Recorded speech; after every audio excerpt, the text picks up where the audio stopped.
Hello students, quadratic equation chapter से class 11 के CBSE और आईसीएसई के सिलेबस में ये क्वेश्चन बराबर पूछा जाता है कि √6 प्लस √6 प्लस √6 प्लस इन्फिनिटी तक इसका वैल्यू क्या होगा। इसे हम दो मेथड से सॉल्व कर सकते हैं।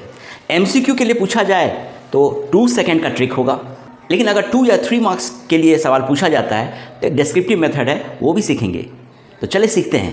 पहले सीखेंगे इसे डिटेल मेथड से कैसे करेंगे। अगर हम इसे x मान लेते हैं और इसको दोनों तरफ हम अगर स्क्वायरिंग कर दें तो आ जाएगा x² इक्वल्स टू ये 6 तो बाहर आ जाएगा और बाकी इसे हम इस तरह लिख सकते हैं।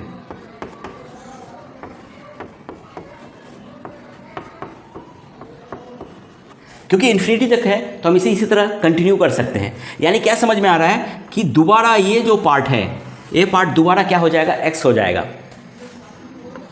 तो हम लिखेंगे x² equals to 6 plus x। सभी को अगर लेफ्ट साइड में ले आते हैं तो इक्वेशन होगी x² minus x minus 6 equals to 0।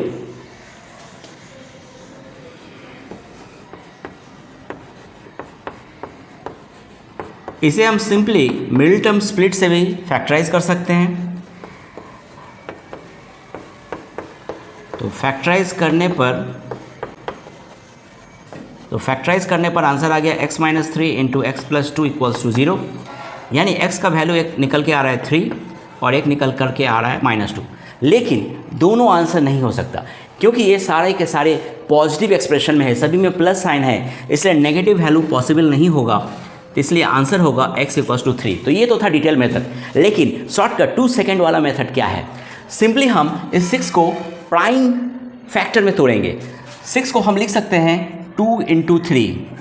अब क्योंकि यहाँ प्लस साइन है तो बड़ा वाला नंबर ही आंसर होगा, यानी आंसर है 3। So fast. आशा करते कि आज का ट्रिक आपको वाकई पसंद आया होगा। और हाँ, चैनल को अगर आप पहली बार विजिट करें तो सब्सक्राइब किए बिना न जाएं। फिर मिलेंगे अगले क्लास में कुछ नए ट्रिक्स के साथ। तब तक के लिए गुड बाय।